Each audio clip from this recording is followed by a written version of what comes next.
I'm Kevin Coleman. I'm Jeff Bell. And I'm Christian Williams, and you're watching the Footballguys College Football Show.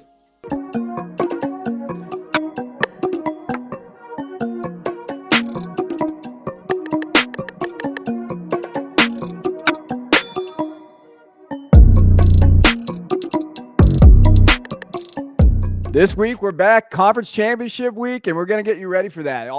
And it's kind of underwhelming conference championship week. Not going to lie. Jeff was complaining about it, probably because his team's not in it, which we will get to. But we're going to review last week. That's what we're going to go into. Now, before we do that, though, please, if you watched it on YouTube, hit that like and subscribe button. Leave a comment. Let us know what you think. Is Ryan Day overrated? Should he get fired? Put it in the comments below. But let's dive into Michigan, Ohio State. That's what we're here for. Jeff Bell is a Ohio State fanboy. I am a Michigan, the winner side. Michigan wins 45-23.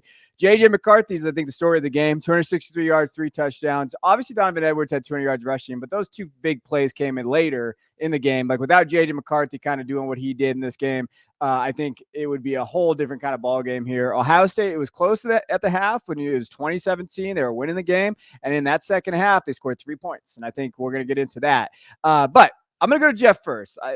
Jeff's been having a rough few days here talking about Ohio State. I will say Ohio State fans are very spoiled. You all are spoiled little brats. And you're just like, oh, we lost a game, and now we're going to fire our coach. What is going on with Ohio State fans, Jeff? Expectations. I'm sorry, Kevin. I know it's been 20 years since guys. No, you're spoiled. Don't even start with me. I'm sorry that the program has developed expectations on excellence, okay. But I know you guys are just feeling good right now because you've had you haven't lost to Georgia yet, so you're feeling good right now. But anyways, hats off to Michigan. Michigan did a fantastic job, and congratulations to them. They were prepared and they really took the game over in the second half. They were more physical. They had more composure. They were more ready to go. They did a great job. They were ready to go in this game. It's in the aftermath, I didn't even kind of forgot who Ohio State even played because it's all been about Ohio State and what happened there, at least where I'm located. But really diving into, I should probably say more about Michigan, but I think you hit it, and I'll let you take that. You hit it on the head there. But diving into Ohio State, at first I wanted to tear CJ Stroud up, but he played well in this game. I think that there were some things that were frustrating that we've seen all year long. There was certainly some times where he could have tucked the ball and run and put his team in better position, and that would have helped them get into a better position. But that's kind of been a beef of him all year long, and that's frustration that it's going to be interesting to see. Does that translate into the NFL game? Is he going to take those little things, or does he have that athleticism to even try to do that at the NFL level? That's a question that he's going to have to answer in the future. He's ending his career now at Ohio State without ever beating Michigan, and the first quarterback since Steve Belsari to do that. And it's been 20 years since that happened. But, we're not going to let one game define his career. He's going to go in the NFL, and that's what he's important to him, and good luck to him, and God bless and whatnot. But Ryan Day. Ryan Day, I hear he's 45 and what, 44-5, I believe it is, something like that. Yeah. Lost 5 games in 4 years. But what's Ohio State's identity? Because when I look at Ohio State, you come into the season with expectations of we have this Heisman Trophy potential #1 pick in the draft quarterback. We have these fantastic wide receivers. We've built this team in one direction. We built them so that we can score points and attack through the air.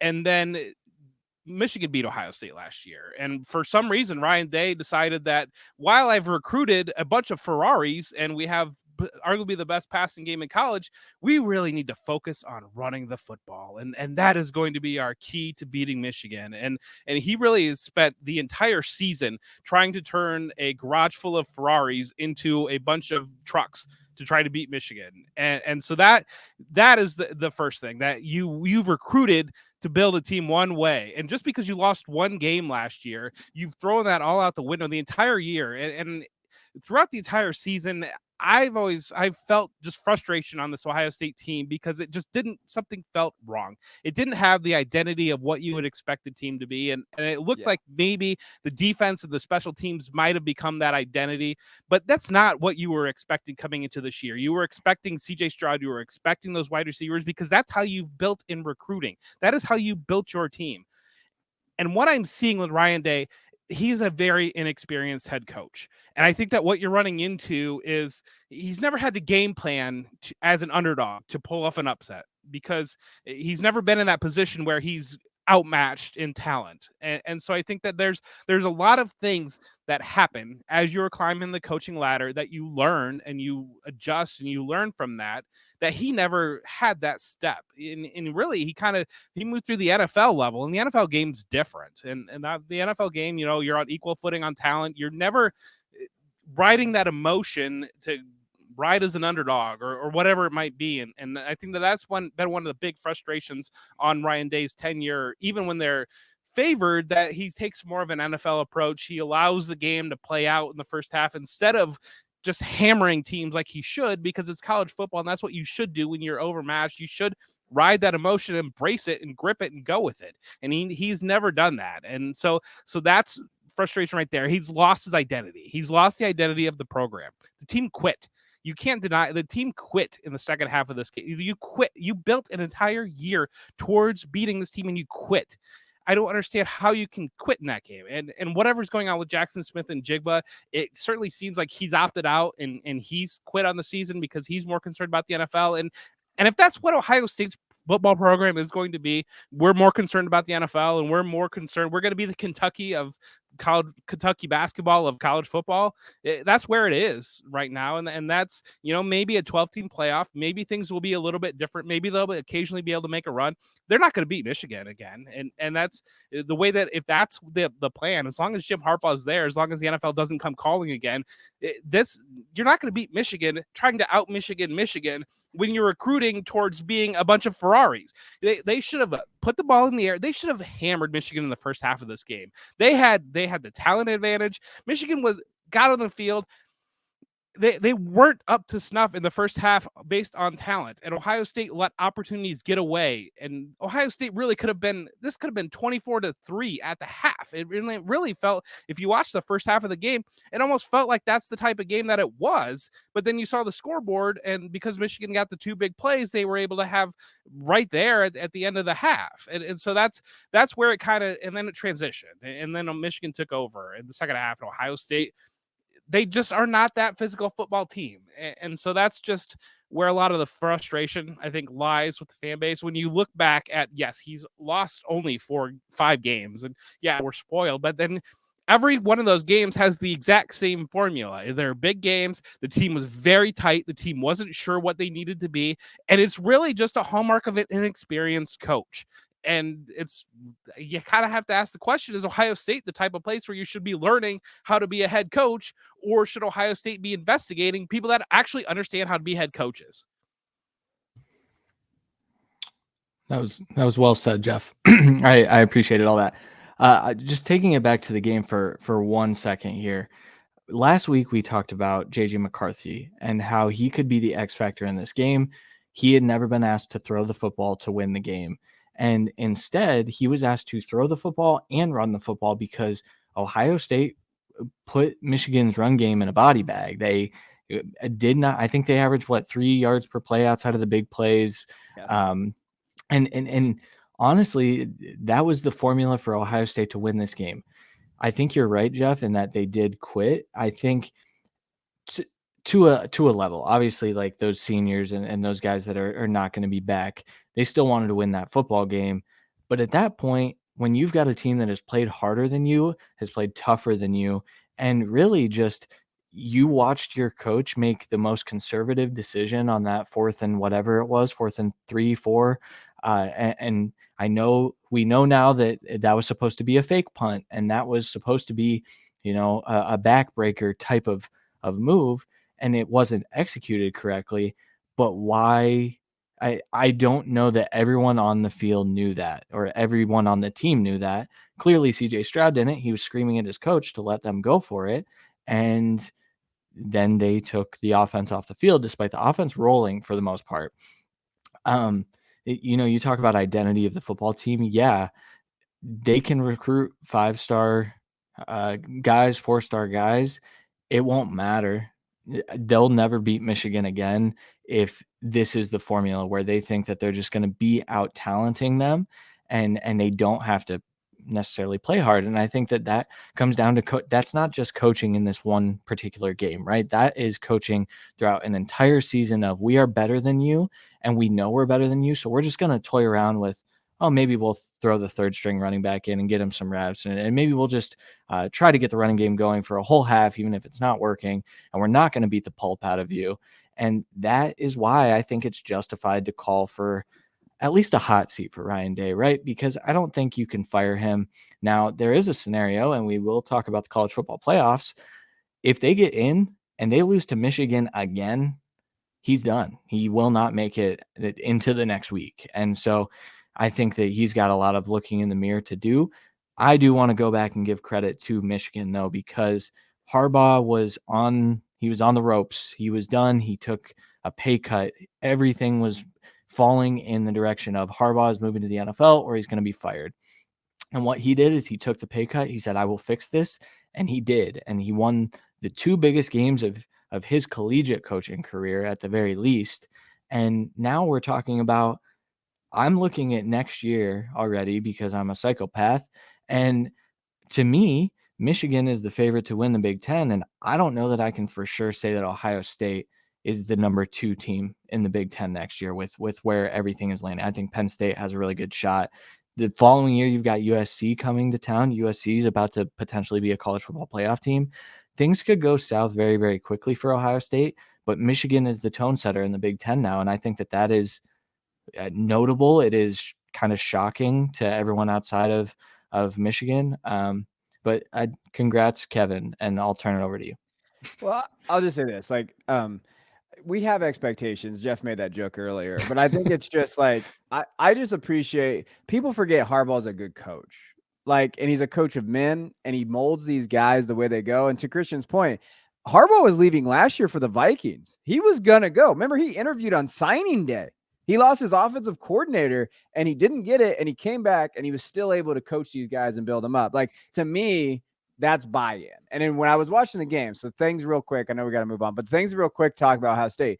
Jim Knowles in that defense, they never adjusted to stopping the pass. They just kept saying, we're going to fill the box and we're just going to go. They never really adjusted with JJ. And then they never really had those little moments. There were so many little breakdowns that happened. And in the special teams mishap and in the offensive mishap, it just felt like things when I was just looking at the box score and just wondering around, why the hell didn't Hayden get more attempts? Hayden's looked really good. And then you have, training him in there who's been playing linebacker. Now he's playing running back. And I know he's good. I like Chip and I've seen him play, but it just felt like Jeff talked about, there was no identity on this team. It was hey, we're just better. We have these stars. We're good. We'll just roll out and play. And I think Michigan, we don't have the guys. We know we have good guys, but we don't have those dudes that come. But you know what we are? We're just football players that show up and play college football. And we're just going to kind of line up to you guys. And I thought the biggest drive was right out of the half. And they came out and they scored that touchdown to their tight end on the side. And they just kind of, and when you're looking at that, what they did in that game, that was big. And I thought even that big drive, that 15 play, 81 yard, drive that they had, that, they just set the tone. And that's where it was. But this game was closer than what people want to admit. There was 5 plays that have it over 300 yards. Had you got rid of 2 of those plays, this game is a 7-point game or a 3-point game. It's just one of those things. But I will say coaching to me, it just highlights it. Harbaugh outcoached Ryan Day. And I don't think any Ohio State fan can say that that's not the case. He had him more prepared. And then at Columbus, that's a big deal. That's the first time since 2000. There are little things that, you have to kick into play here. But shout out JJ. I'm going to give JJ as much credit as I possibly can. That kid showed up. And I was a doubter. Even in the game, I was like, if he's got to go win us this game, I'm worried because he's never done it before. But you know what? He stepped up in those big moments and he made the plays that he needed to make. And you have to give him credit for what he did. He was the better quarterback on the field. But I'm not on this whole CJ Stroud's not going to be any good NFL prospect bet. I still think CJ Stroud's going to be okay. I don't necessarily someone dropped him outside their top 20 in the mock draft I saw. that I don't see that happening based on the talent in NFL. Was it the same people that had Anthony Richardson number 1 overall after one game? I mean, Anthony Richardson was number 2 recently. I'm just gonna show that. Change the uniform number to number 2. Like really quickly on Stroud, though, I will say there was some body language stuff and there was some leadership stuff that I personally am concerned about now. He should have been rallying his guys, and instead he was on the sideline pouting. That's problematic. NFL teams all were there. They saw that. And so I can see a world in which maybe he's not the second quarterback off the board in favor of Will Levis, which that's another discussion. That's a discussion for another day. But I am a little bit concerned that NFL teams are going to put a lot of stock into his off-field stuff. And I'll give him credit, though, in his press conference. I think he redeemed himself a little bit. I think he did say the right things, and you could tell he was bummed. So for what it's worth, I just want to throw that out there. Do you guys think that his teammates believe in CJ Stroud? No. Yeah. It's draft day. You said it, but real life Bo Callahan. That's a quote from Jeff, not me. But I think, wow, airing out our private DMs on the podcast here. But what I think too, you're right about that, the teammates thing, but it's crazy to me to think that, like, after seeing how JJ played all year, Michigan rallied behind that dude. Like, they rallied behind their quarterback. They love JJ. Like, and JJ has played like shit, guys. Let's be real. Sorry, Joe. Like, let's be real. Like, he has not played good this season. Like, he has not had games where you're like, wow, JJ, he's missed throws and all that stuff. But they still said, dude, we're going to fight with you. Did you see the post game? Like, they love JJ. Like, they love it. I haven't seen that with Stroud in 2 years. Yeah, even last year after the Rose Bowl, there was no like, hey, yeah, like there's some weird body language thing. So I think, that's the one thing we can't measure at the quarterback level. Like, none of us can. Anybody out there, analysts, mock guys, like, if you're not in that room, you do not know what's going on behind the scenes. And I think that is the one big red flag that you have to. Bryce is a guy that they love. They love Bryce. They follow Bryce. Those teammates do. Like, so these are the things. These are the questions moving forward for Ohio State and CJ. Well, and I really, as much as last year's game, like, people want to say that last year's game was not the turning point. This was the turning point, because I think that the way that first half went, had Ohio State capitalized on those drives, had they buried Michigan in the first half like they really realistically should have, I think this Michigan team gives up at that point, because I think they go into the half, they say we can't run the ball. Like, I think a lot of that belief stuff, I think Michigan's belief exploded in the second half of this game and just in themselves, because you saw last week against 2 weeks ago against Illinois, like, they couldn't move the ball. JJ couldn't move the ball against Illinois. And it really came down to the defensive backs have been a problem at Ohio State for years. And I had a stat no cornerbacks had interceptions for Ohio State this entire year. Ohio State was DBU. Ohio State had first-round cornerbacks picked every single year. There was not a cornerback that had an interception this entire season, and you're paying in positive game scripts every single week. How does a cornerback not have an interception? And when it really came down to it, really kind of one of the underrated differences in this game is Michigan's defensive backs did a fantastic job of playing the football, and Ohio State's defensive backs did a horrendous job of playing the football. And that was a lot of, as much as a physicality and as much as whatever you want to go to, you can look at key pinpoint moments. Ronnie Hickman's pass interference did not even look for the ball at all. Face guarded the man the entire way. Then Stanisill on the next drive, or what, the following drive, Stover had that was a touchdown. All he could do was play that ball. He made a fantastic play on the ball. And that as much as anything, as much as the physicality, anything, that's the difference right now between these two teams, is just that awareness, that ability to know your position and play your position at a very, very high level on those individual plays. All right. I think we got the therapy session done. Michigan, Ohio State. No, but hey, I'm not going to say anything else. All right, let's go to another upset. This is one we could all agree on. Clemson, you are frauds, and we've talked about you being frauds, and you deserve this kicking from Rattler. 31-30, South Carolina beats Clemson finally. Beamer ball, baby. 8-4, South Carolina. Rattler had 306 yards, 2 touchdowns, and then that's really, Wells Jr. had 130 yards receiving and 2 touchdowns there. On the flip side, Clemson, DJU, 8 for 29, 99 yards and a touchdown. It's time for DJU to leave. If he wants to do what's best for him, he needs a leave. They need a break here. Shipley at 132 yards rushing and a touchdown. Bo Collins came out of there, but this offense was terrible, and you saw that in the second half. They did not look good. They scored 7 points in the second half. Clemson is in some trouble as a program as well, in my opinion. And what did you take away from this game, Jeff? We know you're a big Dabo guy. So what is up with Clemson to you? Well, they'll get to bring Jeff Scott back, so I'm sure that Dabo will be excited about that. So sad. Yes. But I think it really is an indictment on the ACC, where the ACC is as a conference. We saw North Carolina fall apart at the end of the year. Miami was supposed to be that team. Miami was one of the worst teams in college football. I think they went 1-10 against the spread this year. Like, Miami was that bad. But it's I think Clemson is the beneficiary of playing in a down conference, and really when they stepped outside conference for somebody at their level, South Carolina's an SEC team, Notre Dame's an independent team, and they lost both of them, and they lost convincingly to Notre Dame. And talent-wise, you wouldn't think it should be close, but South Carolina's playing great football these last 2 weeks. They decided the last 2 weeks of the year that they were going to try to start playing hard for some reason, but hats off to them winning that big rivalry game. And it really comes down to the offenses in the ACC not being able to score against this defense is the only reason why Clemson was even I can't believe they're still ranked 9. I don't know. I guess they only lost twice, but yeah, it's just this program is in a tough spot. Yeah, I just want to apologize to Kelly Bryant for comparing DJ Uiagalelei to him. It's just Kelly was better. Exactly. Yeah, that's my point. I was disrespecting Kelly. I think South Florida or another group of 5 team is going to get a really nice quarterback next year. I don't even see DJU going to a Power 5 team and being successful. I don't see the Spencer Rattler of it all. That is the most satisfying or ironic thing, is that Spencer Rattler, the transfer flame out 5-star guy, comes in and really puts on a show against a guy who's gonna have to do the same thing next year. I do think Clemson's in a lot of trouble. I think Cade can maybe salvage it for a year. A lot of blame has been put on the Clemson wide receivers, and I'm kind of tired of that. I think they've got a lot of talent in that wide receiver room.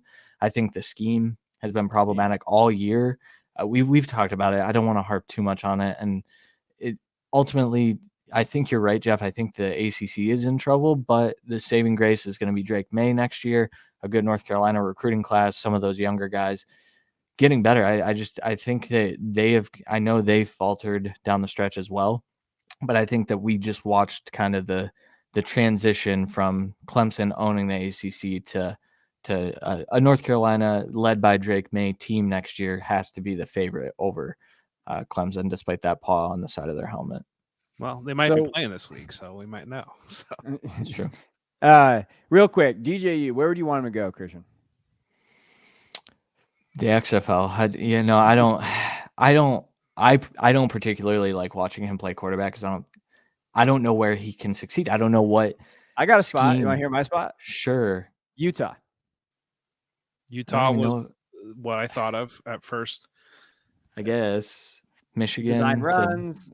Yeah, they kind of have these other areas. They can't, look at what Rising has done, like getting him in that spot, lean on the rushing attack. They don't really have wide receivers anyway. Like, I think that could be an interesting spot. Tennessee. I wonder where he. Oh, yeah. Tennessee, half field reads, design runs, kind of an athlete at quarterback. I'm sorry, Joe, for Hendon Hooker and Jake and everyone who likes Tennessee. But no, I think that would be a really good spot, especially with the state of their program. We talked about that last week. Sorry, Jeff, for cutting you off.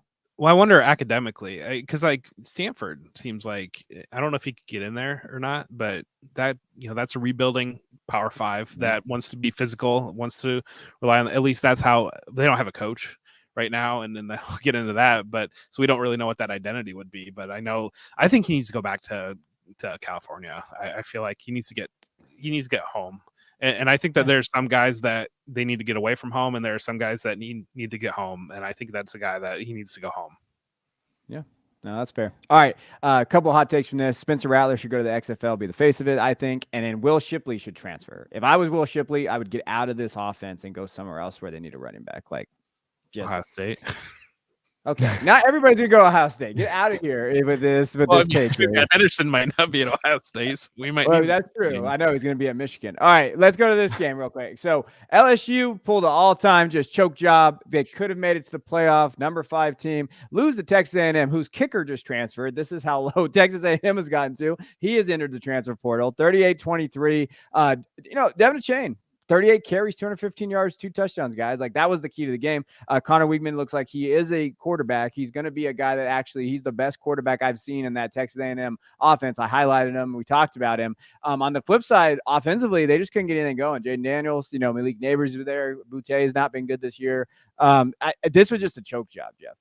Yeah, I mean, classic look ahead. And, we picked 14 games last week, and I don't think we even picked this game because it was just Texas A&M had been that down. And, and really, I think that LSU, it was just a look at, it was Brian Kelly and that program. And I think that they were looking ahead to Georgia and a chance to beat Georgia and play for the national championship. And they didn't. Yeah. Connor Weigman is good. The question I have is, well, what in the world did they see before? I understand you're out there trying to win games and Weigman might not have been ready at that point. Well, what did they see before that didn't allow him to start the season as the quarterback? That's ridiculous. And so that's the frustrating part about the A&M side of things. I think LSU fans, I think you're maybe not happy with this outcome specifically. I think you're happy with this season because I think this was like what we expected, right? We didn't expect them to be ranked number 5. They shouldn't have been in the first place, but we didn't really expect that. I think you can take a lot of good things away from this year, but A&M you can't outside of this game. And a lot of that was on the back of a Chain being so good, and he's probably gone. Yeah. And then your backup, LJ Johnson, is in the transfer portal. And so that's going to look a whole lot different next year. But I think you're hopeful that Weigman can be the guy that takes the program to another level. But as long as Jimbo's there, who knows what the next level even is. Jimbo's got to get an offensive coordinator. Jimbo needs to give up play calling duties and get an offensive coordinator, but he refuses to run spread offenses because he says it's gimmicky. He outside of Dabo is the most frustrated, and Dabo doesn't even call plays. Dabo just runs on the sideline. Like, those guys are just the most frustrating people like in the world because they're not adapting. The game is truly passing them by. NIL, all this stuff is just passing these guys by, and he's not adapting to it. Weigman should have been starting since game 1. Like, he was my QB2 coming out. Like, I like him a lot, but I struggle with like this offense was going to be. This is the first time they had over 30 points. Their offense had over 30 points since 2001, mid 2001, like 30 games or whatever it was against a Power 5 team. Like, that's insane to me. You have to look in the mirror and say, hey, what I'm doing is not working here. I think that a change should come back or he should transfer somewhere. I don't think he should come out because I think he'll make more money in the NIL than he would do in the NFL. But that's just my hot take for this area. He's just too small. Yeah. He's got some NFL buzz, man. I know he's explosive. Like, I don't know what to do with him, but I don't know. This is it's a nice last game to walk off. I mean, you're not going to a bowl, so it's a great. You're ending on a high note. You're healthy. He's going to be a combine guy if he comes back or not. I mean, that's really where it really comes down to. Yeah. All right, let's get to the next game. USC and Notre Dame. USC won this game 38-27. Notre Dame kept it close, man. Notre Dame is playing a lot better right now. Shout out to Freeman. He's kind of got them kind of rolling and better than what we thought after the beginning of the season. Caleb Williams, 232 yards and a touchdown. He had 3 rushing touchdowns, though. He looked absolutely phenomenal. Our guy, Austin Jones, 25 carries, 154 yards. Receiving-wise, I mean, I think he threw passes to 9 different guys. No one really stood out on that for USC's. But I think the big story of this game was their defense has been playing better. Like, you've seen their defense improve where it's bending, not breaking all the time. Notre Dame, Pine had 3 touchdowns and 318 yards. Like, he actually looked okay. We talked about in this game, like, the rushing attack couldn't go. USC actually stopped the rushing attack for Notre Dame. Michael Mayer, 8 catches, 98 yards, 2 touchdowns. He looked really good. What is our takeaway? We all think that Caleb won the Heisman. We talked to you guys about this for 2 weeks. We said Caleb was probably going to win the Heisman. Go get odds. Jeff highlighted that last week. What was your takeaway from Caleb, Christian? From Caleb he's the best quarterback I've seen in a long, long time in college football. I mean, even the play where he's just literally like running back He looks like Mahomes. I know I shouldn't say that out loud and make that a take that I have, but his play style is very, very similar. And the stuff he can do off structure is just absurd. It's just not something that you see from NFL quarterbacks. There aren't many NFL quarterbacks that can do what Caleb Williams did. And I know it's a Notre Dame defense that, they had played well over the last few weeks, and Caleb kind of made them look like he was in high school again. And that shouldn't be happening. It shouldn't be happening against high-level programs. USC in general, shout out. I'll bet Ohio State would have liked to have Bryce Shaw. Is that his name? Transferred to USC and then had a few like standout plays in this game. That kind of helped USC win the game. So I'm sorry, Jeff, I had to bring that up because he was so bad for Ohio State. But yes, the point I wanted to make there is that they do have guys that are stepping up into new roles that I think will help them, especially this week. We're gonna pick their game, but as they get into the college football playoff as well. I mean, Clark Phillips is the guy that got away from Ohio State, not Bryce Shaw, but that is what it is. But is Caleb too off structure? I guess is kind of sometimes 100%. But I'm a sucker for it. So. I know. He got away with some throws though. Like Notre Dame, there was a couple throws that should have been interceptions. No, if they intercept that, you get away with that against Notre Dame. Yeah, that's the one thing that I kind of wonder if there's too much in the game, because Lincoln Riley's not going to rein any of that in, and so you're going to get that guy in the NFL, and that's the only and not. I don't know. I mean, I'd rather have a guy that's very, very creative and try to get him to color within the lines than somebody that is a robot. We've got the guy in Columbus that's a robot that you can't get it out of him. So I think that it's just maybe one question to look at going forward. Yeah, they did what they needed to do. Like I think this game was closer, but I think that they just did better. The defense stopping the run is going to be big against Utah. So in this game that we're going to preview here in a little bit, that's going to be massive. So that's part of that area. But let's get into some coaching news. So we got some coaching news. We'll be a little quicker here. Luke Fickell, Wisconsin. Good hire, bad hire? What do you think, Jeff? I think it's a great hire. It's I think it's good for both parties. I don't know what Fickell turned down. There's rumors that he turned down Notre Dame, rumors that he turned down LSU, or rumors that he turned down USC. I don't know exactly what Fickell turned down, but I think Wisconsin's somewhere that he'll be comfortable, and it's a step up.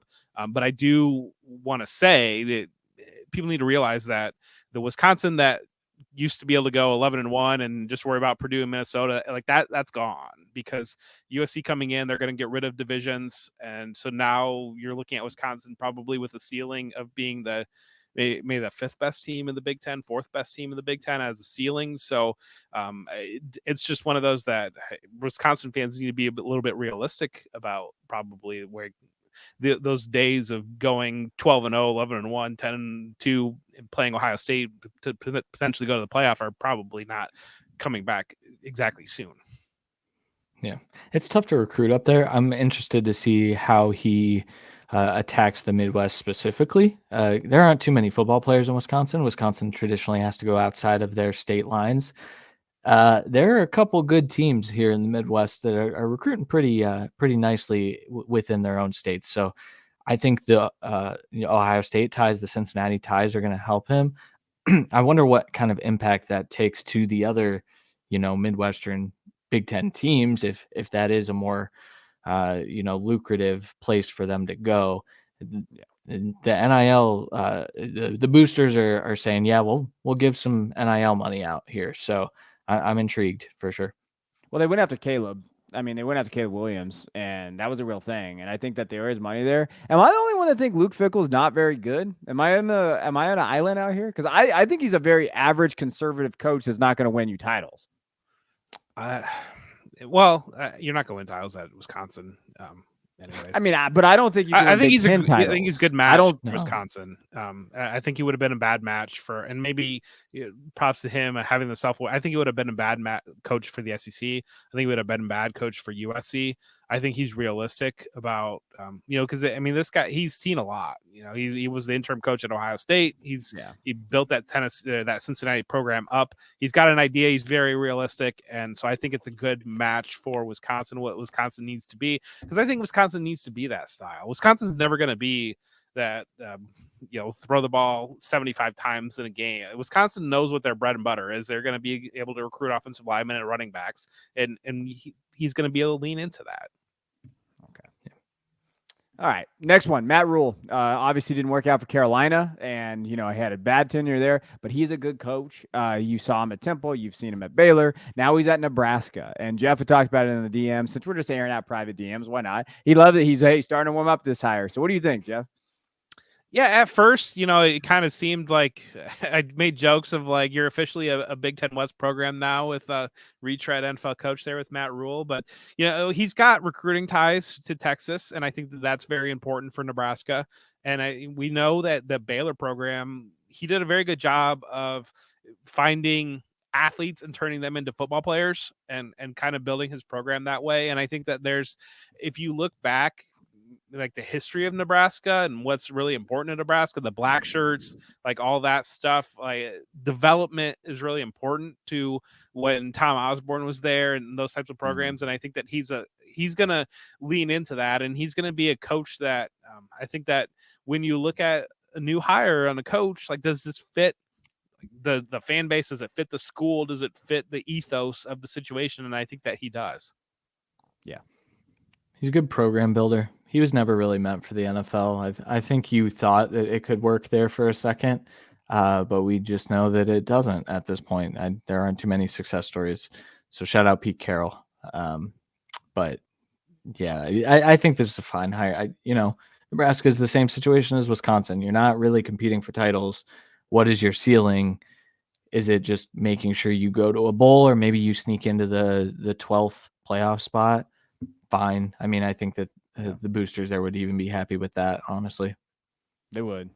100%. I think this is a good hire. I like this hire. This is what you do. Build up, build. They need to give him 3 years, though. Like, you got to build, and they're going to have to recruit and do those things. It'd be interesting to see. So one thing that Rule has done, and then we'll move on, is he's brought in guys, offensive coordinators that he doesn't really know, but that they know he knows will work well in the system, and he lets them go. He gives his coaches a lot of freedom. So I think that's one thing that I really love about the guy is, like, he'll just throw in guys and say, hey, come help me win here. Like, it'll be interesting to see what he does with those guys, the coaches that are already there. But he is not afraid just to say, hey, help me come win. Let's install this offense. Let's recruit and do these things and develop. He's not like Jimbo where he's stuck in his ways. Matt just kind of says, hey, what's the best way? We saw that at Temple. We saw this at Baylor. And he revitalized Baylor's program after the Bryles stuff. Like that, you see this what Nebraska needs.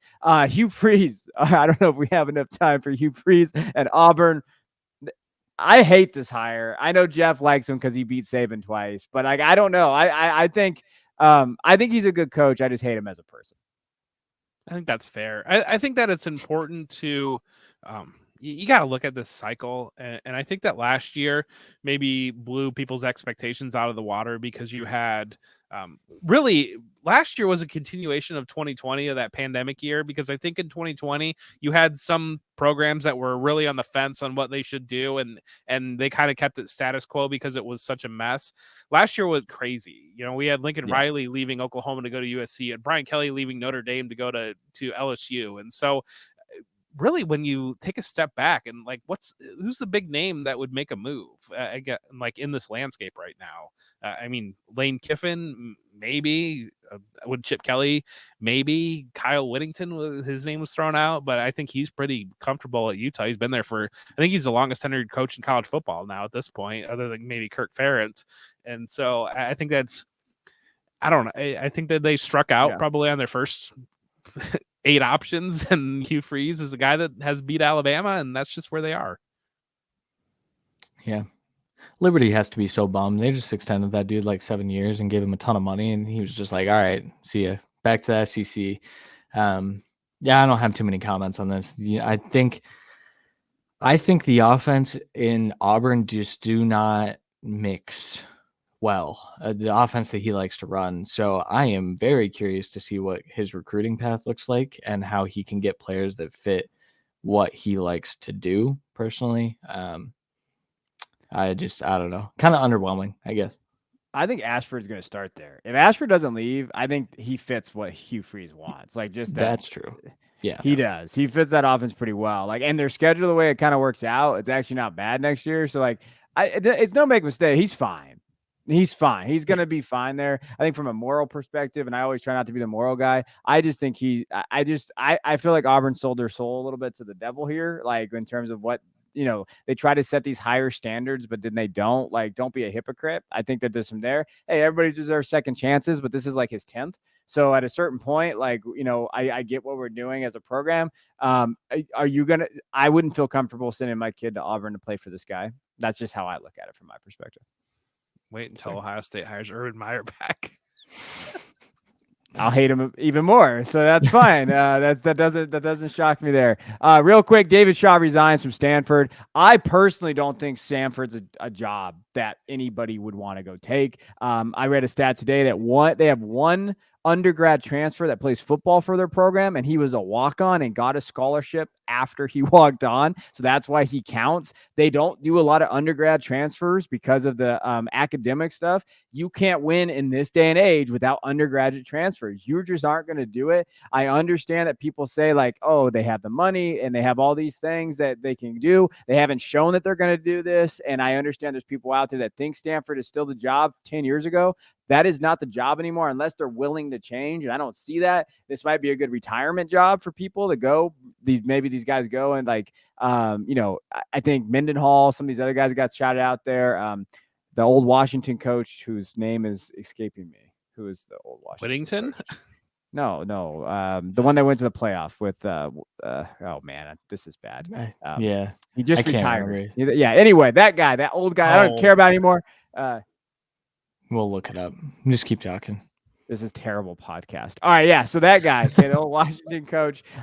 So I mean, I just don't think this job is any good. I feel bad for Shaw. I think he's gonna go TV and he's gonna be amazing. He did a good job there. I don't know what Stanford is, in my opinion. I don't think that. Now, what is the Pac-12 once USC and UCLA leaves? Maybe they can kind of step in and fill that void, but I'm not sure. Jeff, what do you think? Well, I guess maybe I would counterpoint your transfers, and are a lot of guys leaving Stanford. I feel like the guys that are going to Stanford want to get that Stanford degree. So, like, if you're not able to bring transfers in, it gets washed out a little bit if you're not losing transfers at the same time. Not if you're not bringing in but you're not bringing in top tier talent because their GPA requirements are so high. A lot of these guys can't get in there in the first place. So you might not be losing guys, but you're not losing guys like. Those guys are 3 stars, 2 stars anyway. Like you're not bringing in like these top. Who is their highest rated recruit recently? EJ Smith, right? 2 years ago, Emmett's kid. And the only reason why Emmett's kid stay there is because he does want to be like an academic guy, but he can't get on the field. Like, so I just don't see I don't see the positives of going to get that job. It feels like a job where your coaching career goes to die. Do you know who should take the job? Who they should go get? Jeff Monken from Army and run the option. I'm in. I'm all in. Army, rigid standards. Run the option. Just run the option in Stanford. Yeah, that's what you should do. Yeah, I couldn't find the coach, by the way. I'm sorry. So, Chris Peterson. I got it. That's who I was talking about. Yeah. Yes, I found it. All right, let's jump over to real quick the college football top 10 ranks. There's really not a ton to talk about here. So there's 6 teams that are going to be in the playoff. Georgia, 5. Georgia, Michigan, TCU, USC. That rounded out the top 4. Ohio State and Alabama, 5 and 6. After that, it's Tennessee, Penn State, Clemson. Kansas State's in the top 10. I don't see, in my personal opinion on this, TCU's in no matter what, in my opinion. Even if unless they get completely blown out. But Kansas State being a top 10 team, like, that just shows to me that, like, if they knock them out after a loss and put Ohio State in, I don't see, if it's close, I'd be very upset in terms of if I was a TCU fan there. USC, if they win, they're in. If they lose, Ohio State's going to be in. I think this is how it shakes out. Do we all kind of agree, Jeff? Yeah, I feel like if I were the Pac-12 and the Big 12, I would just say, we'll issue refunds, cancel. hey, here's your champion, USC, and then they don't even have divisions anymore. They can say these teams won the championship in the regular season, send them to the playoff. But I do tend to agree. Just be that positioning on Kansas State raised my eyebrows a little bit there. They're sitting at 10, but if they win, then they're the Big 12 champions, and they're going to move up until 6 or 7. And so suddenly you're looking at TCU and saying, well, they've already beat them once. They played them in a rematch. That was the number 6 or 7 team. They're 12-1 compared to Ohio State being 11-1. And so that's why I think TCU is pretty well in. Above is clear. They're not moving Michigan or Georgia below Ohio State. So then it really just comes down to USC, that would be their second loss. They would have lost to Utah twice. And so that's where, if you're an Ohio State fan with delusions of grandeur that thinks that this program can turn around in a month and be competitive in the playoff, and that's your dream, you're really hoping for USC to lose. But, there's rumors now that Ohio State is essentially turned down the Rose Bowl, and they want to go to the Orange Bowl, and they're going to send Penn State to the Rose Bowl. So it's just screwy what's going on right now.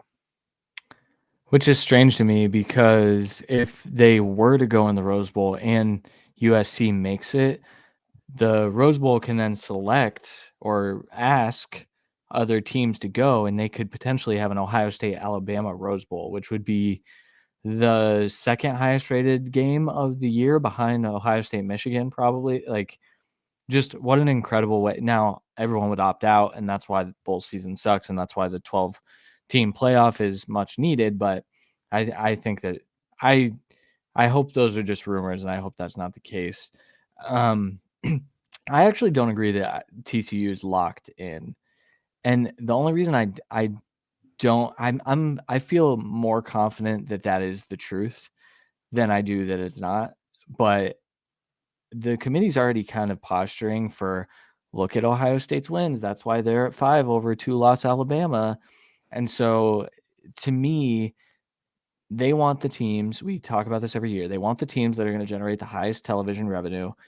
The potential for a rematch against Michigan at some point in the playoff may outweigh TCU actually being the better football team, unfortunately. And we kind of know that that's how this goes sometimes. But I do think it's pretty clear cut. TCU USC wins. That's that. And we haven't had that in a few years. So that's kind of exciting for this weekend. Well, and I don't know. I'm somebody, you guys know me. I play the conspiracy game on some of this, and ESPN, I think, has a little bit of sway within the committee. And if TCU doesn't look competitive, and you rewind to when they played Kansas State before, Kansas State was blowing their doors off, and then 2 quarterbacks got hurt, and TCU made a big comeback in that game. So Kansas State is capable of making TCU look non-competitive. That is something to slide in the back of your mind. But ESPN being involved in this, and what the TV is, so Fox just announced that Ohio State Michigan was the most watched college football game in over 10 years on any network, any period, and the most watched on Fox. The way TV works, this might be the only chance ESPN has to have an Ohio State Michigan game for we don't know how long. And so there's a chance where if Michigan were to blow out Purdue and TCU looks completely non-competitive, Michigan might jump up into that number 1 and Ohio State might slide into that number 4. And all of a sudden you are selling Michigan Ohio State rematch with Georgia USC, Georgia against the Heisman Trophy winner. And that would crush all the ratings for every previous playoff that's ever happened. And that would crush my stomach, because my ulcers would just be awful in that scenario, in my opinion. Like, it would be. You know me, I think Big 12 is better than the Big 10 this year. So for me personally, I just don't see how you can do that. But I get it. In my opinion, those are the 4 best teams right now in college football, and I get it. And USC has 1 loss to a Utah team, which we're going to talk about, by 1 at Utah in a very tough environment like that. And I get, so now you're going to penalize them because they made, I don't know. It's just a weird scenario. I hate it. Let's talk about preview. We're going to get into Utah USC. I know we're going to go a little longer here, but I do think we need to talk about Utah USC. So in the game that they played back all the way, I think it was October sometime, Utah won 43-42. USC was winning this game pretty outright, and then Utah scored 15 in that fourth. And then we saw, obviously, the overtime game and everything there. Cameron Rising in that game had 415 yards and 2 touchdowns, and he looked really good. He had 3 touchdowns on the ground, 11 carries, 60 yards. Caleb had 5 touchdowns, 381 yards, and you saw that kind of play in play. The biggest key to me, and just why I want to talk about it really quick, because I think people are saying, oh, yeah, Utah could really win this game. Cameron Rising's hurt. And in the first game that they played, they had 8 design runs where he had 40, 50 yards and 3 touchdowns. He's not going to be able to run like that with his knee, what's going on with his knee. And then Dalton Kincaid got hurt last game against Colorado, and he's questionable. Remember, this game is on Friday. So they have one last day for that, and the hope is he plays. But we all know what this injury stuff is. Utah's pretty banged up right now, and I think that is going to be kind of the difference maker in this game. And it's a 3-point spread where they're at. What do you have, Jeff? Real quick, just your thoughts on this game. Turnovers and run game. If Utah can turn over Caleb Williams, we saw some of those throws last week that Notre Dame wasn't able to make the play on. Utah defense can do that. Utah can turn you over. And if they're able to turn over Caleb Williams and run the ball down their throat, then that's going to be the recipe. But, that was a very, very emotional game the first time around. That was a home game in Utah. They were honoring the 2 players that had passed away. And there was a blackout. There was a lot going on in that game. And Utah barely won, and they were a lot healthier then. Yeah, I think that's well said. I think Clark Phillips, taking a pick 6 back would be a fun way, just an all-encapsulating Jeff Bell experience where Clark Phillips is the reason Ohio State gets into the playoffs after all the talk about the one that got away. So that's what I'm rooting for. What's that? He's hurt too, so he's questionable as well. So he didn't play last game, and he's questionable. I think he'll play. I don't think he'll miss this game simply because I think he declares I think this is probably his last game, but it might be the Blake Corum playing in this game where he takes a couple carries and that's it, or takes a couple snaps, obviously, for Phillips. But yeah, USC is going to win this game, I think. I'm tossing my pick out there, but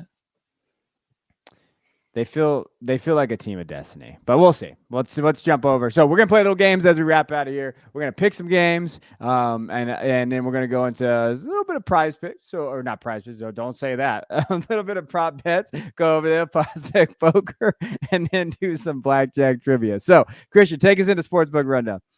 Yes. So last week you won, Kevin, 7-6-1. Right. Jeff and I both went 6-7-1.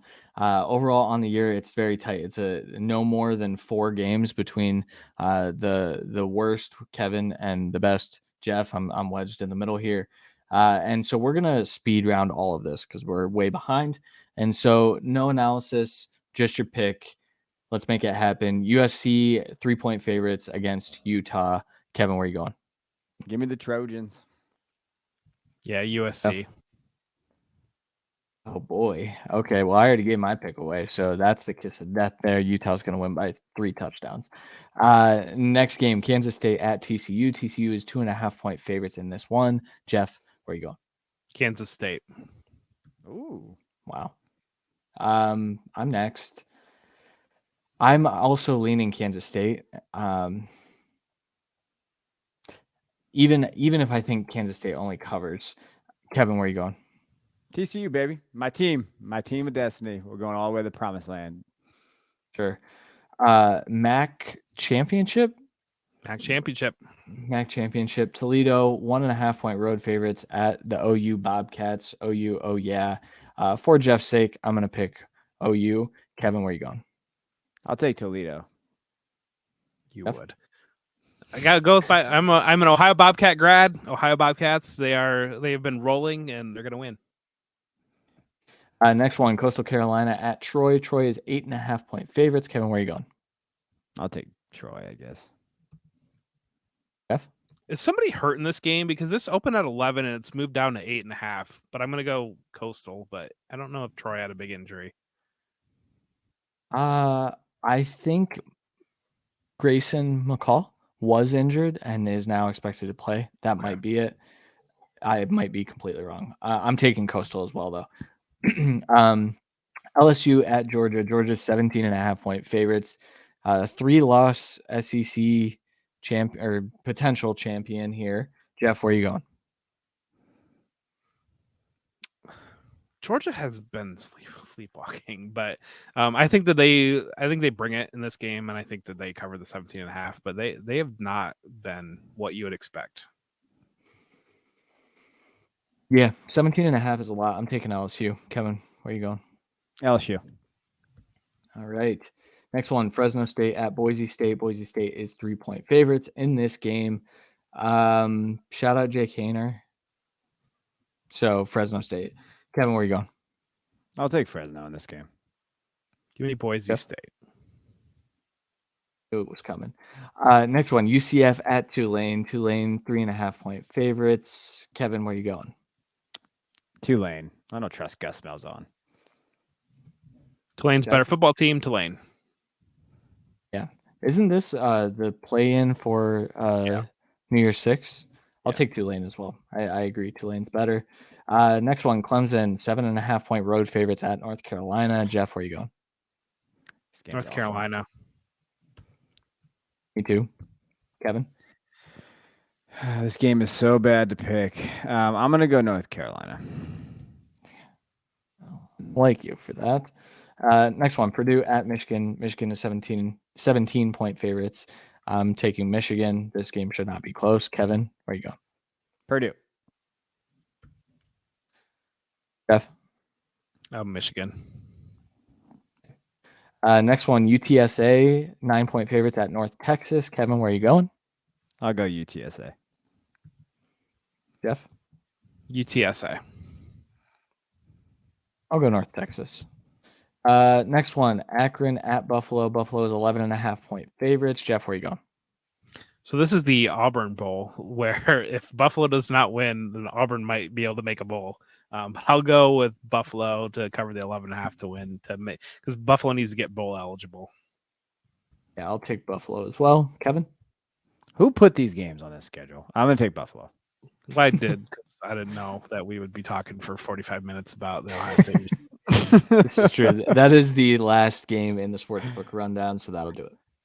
All right, let's go to prospect poker. So we're gonna play poker on the screen. We will toss it over. We're gonna give you guys some overs that we like, some unders that we like, and hey, you should follow. Hey, we're on the money, baby. Jeff's in the money. I'm in the money. Christian's in the money on these. So follow us, trail us, win some money on here. Christian, what over do you like in this weekend's games? Quentin Johnston, 4 receptions. I just think Quentin Johnston's gonna have a big day. TCU needs that to happen. All right, so we've started out with a 9 of clubs, a 5 of clubs, a 6 of hearts, and Christian has a 7 of spades. So Christian is showing a potential straight. I'm going to go with Sia Bangwara from OU. He's been banged up, so I'm a little bit nervous about this one, but I'm riding with my Bobcats over 105.5 rushing yards. I've got a 3 of clubs. Have we ever talked about how you're an OU and Ohio State fan? Have we ever? You do realize that they're playing completely different levels of football. Oh, okay. All right. Typical move the goal. One of them I've been a fan of since I was 3 years old, and the other it's an Ohio thing. You just couldn't get into Ohio State. I see what happened. All right. So, my bad. Caleb Williams. I'm going to take Caleb Williams over 30.5 rushing yards. That's where I'm going to go with him. I think that he's going to be all over this game. I think that his off-platform stuff, but I also think his, out of pocket, he can be able to rush, get those yards. 4 of clubs. All right. My under this week, Kenny McIntosh, under 65.5 rushing yards. I think he's going to be a factor through the air, but I don't necessarily think that he's going to have a major impact against LSU on the ground. Ooh, a jack of hearts, no straight. I'm going to go with Mario Williams, under 50.5 rushing yards. I think that USC maybe needs to be a little bit more conservative with the ball, and he's not hit that number for the last couple of weeks, and so I'll go under 50.5 rushing yards. And I got a 5 of diamonds, which gives me a pair of 5s. So I'm gonna go under Cameron Rising, 30.5 rushing yards because of his knee injury. Like I just think these props out there, they don't necessarily get with these quarterback injuries and where they have. Bo Nix was recently on this. Like I just don't see him getting us over with that injury and with USC's defense being better against the run. A jack of spades. That means I won this game. So Kevin's won one game, I've won one game, and then the last game that we play is blackjack. The way we play blackjack is we play trivia with blackjack. You hit, you get a trivia question. You get it right, you get a good outcome. You get it wrong, you get a bad outcome. Christian leads us off with a 15. Kevin is going to throw up a 19 because everything is coming up Kevin this week. And I have a 9. So does anybody have a trivia question for me? Yes. Who leads the nation in passing yards per attempt in college football? Passing yards per attempt, Drake May. No. You had a 1-in-3 shot. There are 3 people tied: Hendon Hooker, Todd Centeo, and Grayson McCall. All right. You didn't bust yet. I did not bust yet. I got one. Yeah. Who leads the nation in rushing yards? And he's draft eligible. He's going to the Senior Bowl. Oh, it's not Chase. It's I wrote about him. Dwayne McBride, isn't it? Yeah. Look at you. You got that. I think I bet you busted busted anyway. Yeah. All right, Christian. Over under 1,000 days since Ohio State has beat Michigan. Under. It is over 1,000 days since now. Ohio State beat Michigan. Is it? Yep. Oh yeah, they didn't play in 2020. They didn't play in Man, 2020. it's been a long time. All right, It's a so bummer. you didn't bust yet, so Okay. you're gonna bust on that. You mean you got? Of course not. Of course not. Oh, okay. Well, I don't know. Kevin wins. It's Kevin's Okay. week. Kevin wins the It show. is Kevin's week. Kevin wins the show. Yeah. I don't get, Yeah. Anyway, all right, let's go with my 30 seconds. What I will say is this. I wrote up in my big board this week about Anthony Richardson. I think there's a serious conversation about him if he's going to declare or not. And I talked about just like, when you looked at like last year, like what would the upside with Malik Willis? Like when you're looking at Richardson, I think Richardson is a better prospect than Malik was. But I mean, his percentages, his accuracy is really bad. Like last game, he was 33%. Like we've seen him really struggle in those areas as a thrower. And if he doesn't, I think that from a personal perspective, Richardson should probably declare because this class is worse and he's probably going to get a higher draft capital from that. But as just a prospect perspective, I hope he goes back and develops. And I think that's the question. We're going to see a lot of narratives about this. I saw him go number 2 in a recent mock. We're going to have Bryce go at number 14 or 15. And we're seeing all this stuff get thrown around. So I think you got to be very careful with Anthony Richardson. He's an imperfect prospect that I think needs some time to develop, but he's going to get maybe thrust in there because he's going to get the draft grade that he wants.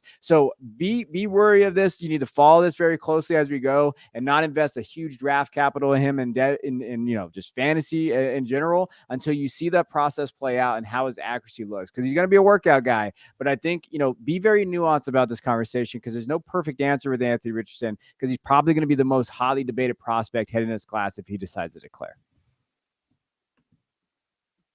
Well said. All right. We'll be back next week. We're going to be talking about the college football playoff. We'll know who's in it, where they're going, where they're playing, and we'll be getting into that. And that's on December 7th. Until then, I am Kevin Coleman. I'm Jeff Bell. And I'm Christian Williams, and this was the Football Guys College Football Show.